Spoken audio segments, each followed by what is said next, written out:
Maya Angelou said the following, and I quote, "I've learned that people will forget what you have said, people will forget what you did, but people will never forget how you made them feel." Whew. This episode, I want to kind of open up this conversation that I had with a couple people this week around emotional intelligence. Ladies and gentlemen, let's go.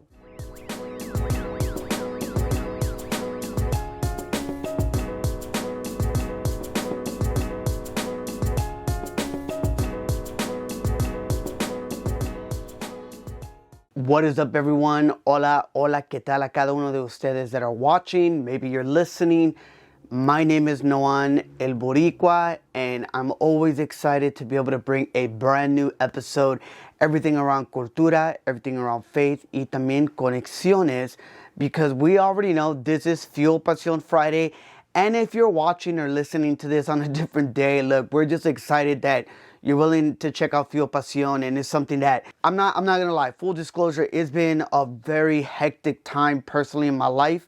We're so excited. Our youngest son just had recently his prom. He's getting ready to graduate. Don't want to disclose the school. Some close circles already know the school that he's going to be going to. But it's been just a really good time.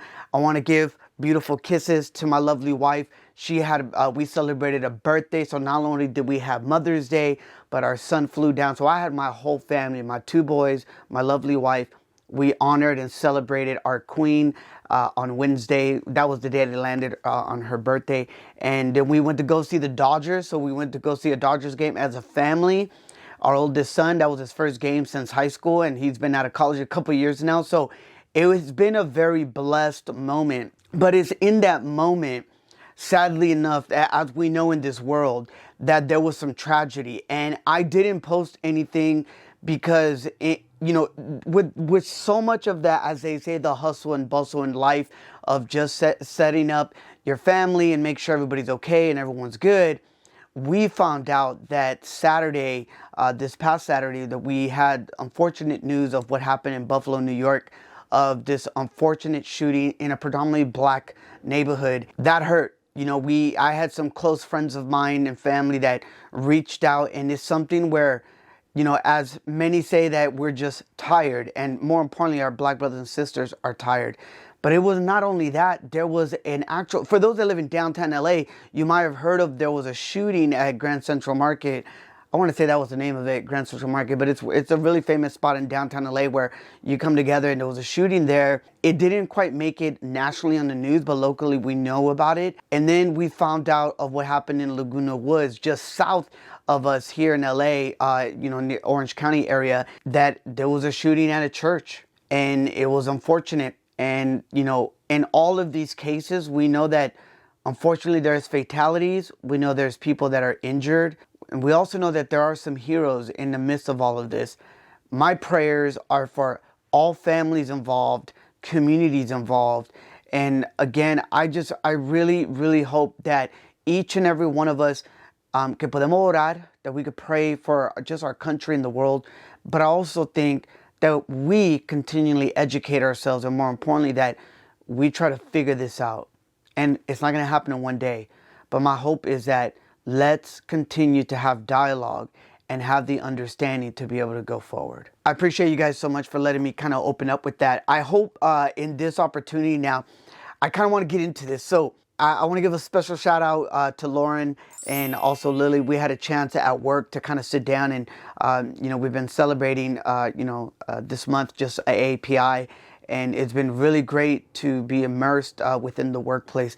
And I'm really grateful for you, Lauren, because we talked a lot. I can't, you can never tell someone or our audience everything that the conversation is about, because there's some things that you kind of have to take in yourself and really seek to be inspired and kind of go forward and know what you want to do. But I do want to say this, what got me excited. I remember hearing this term of when it comes to leadership, when it comes to being in a certain point in your career, or again, if you're a leader or maybe you're an athlete or an artist, there is this thing of like you have that IQ, right, intelligence, and then you have what's called the EI or the EQ, the emotional intelligence. And there was a really cool comment on that in our conversation where a lot of times we forget to value, depending on the role, depending on the team, the importance of emotional intelligence. Ahora, me vas a preguntar, yo, what are you talking about? What does that mean? All right, if you guys don't know what that means, look, I'm going to put it here, the definition.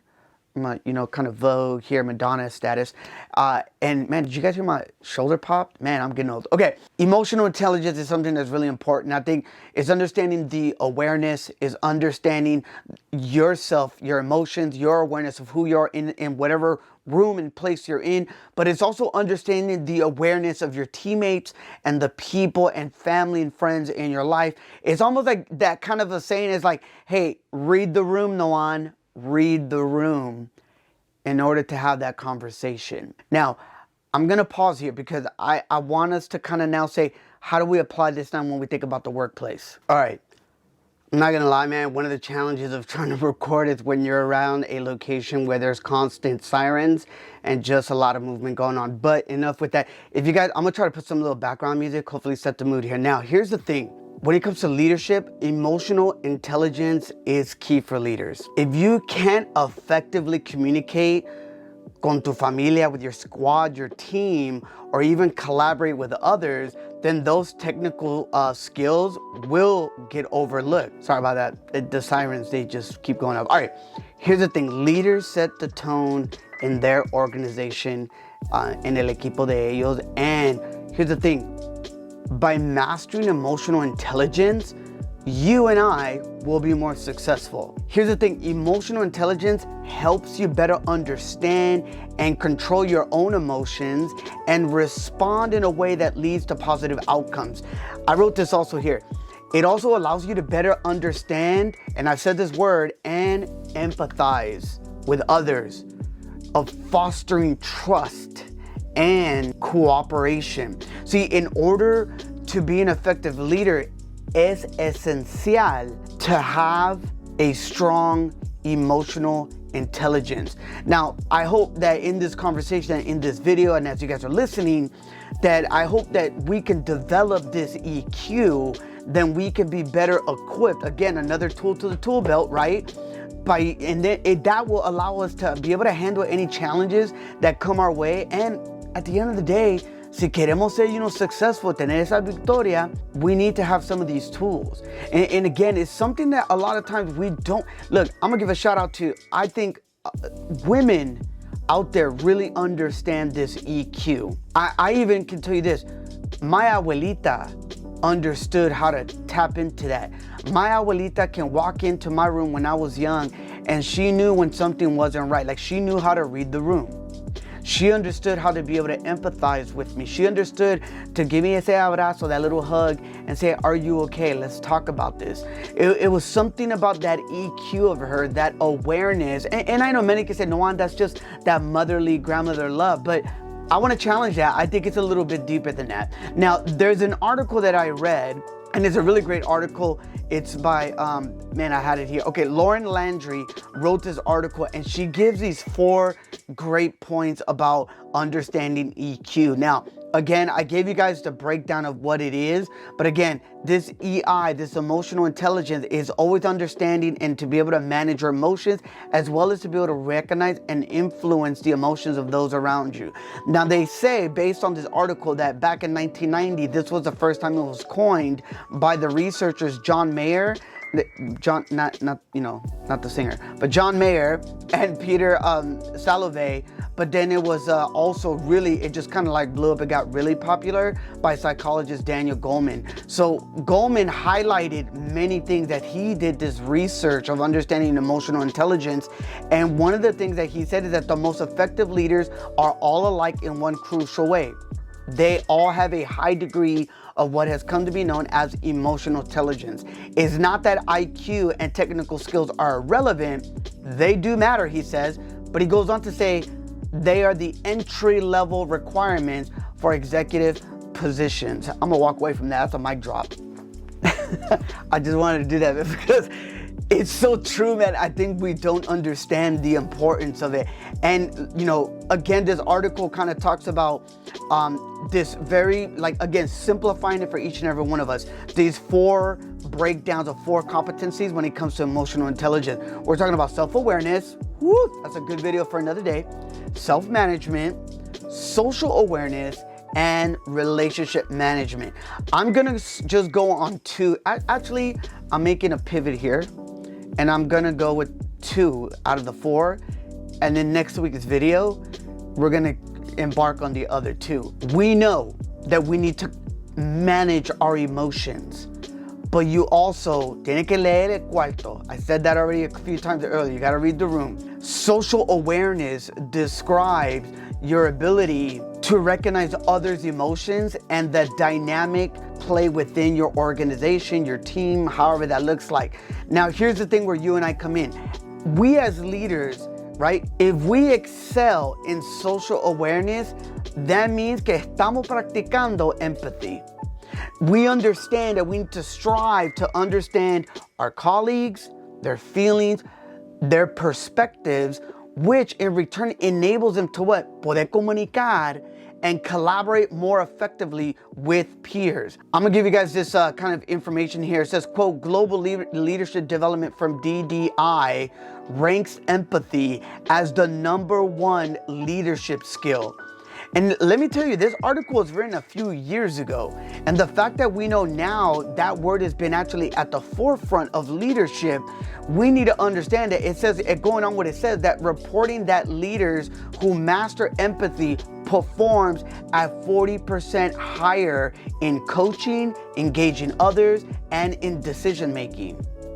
In a separate study by the Center of Creative Leadership, researchers found that managers who show empathy towards their direct reports are actually viewed better performers by their boss.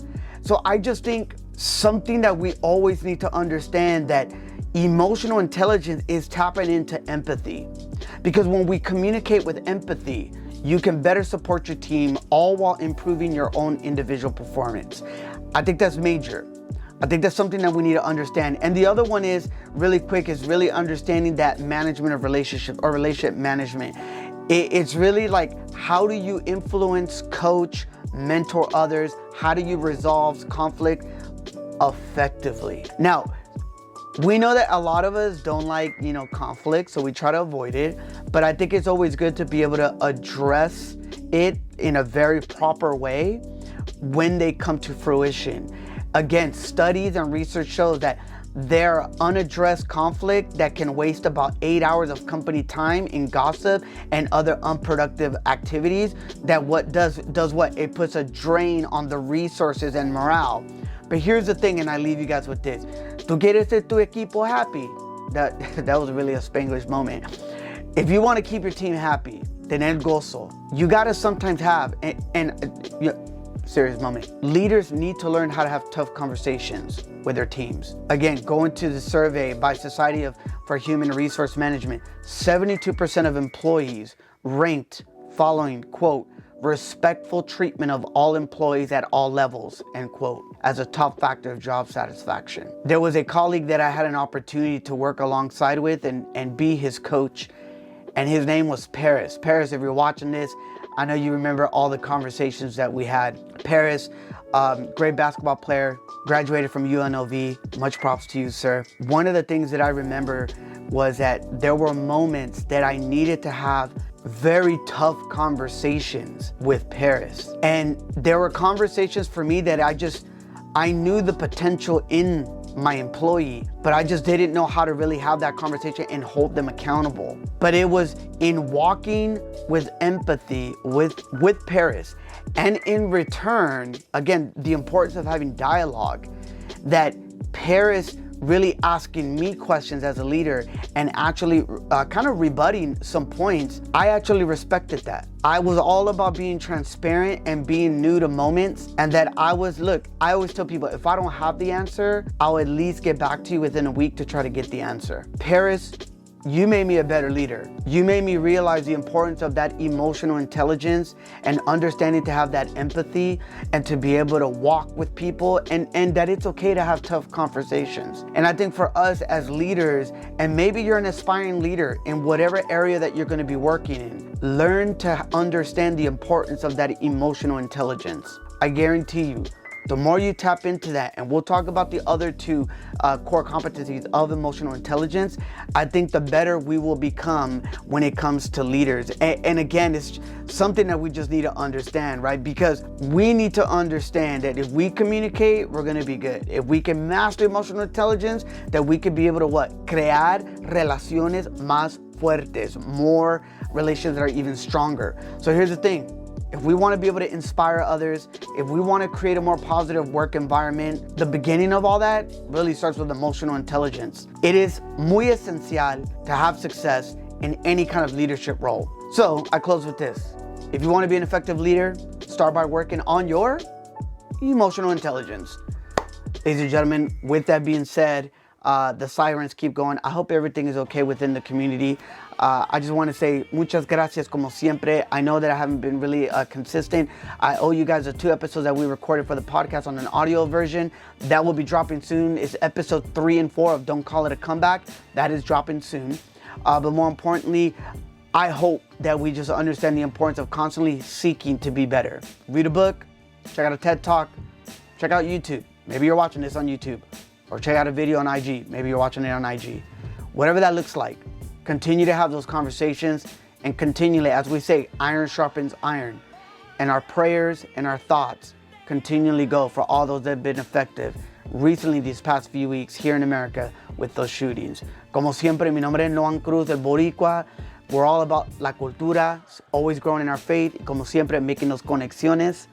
Y como dice mi abueli, oh, whoa, I can't say that.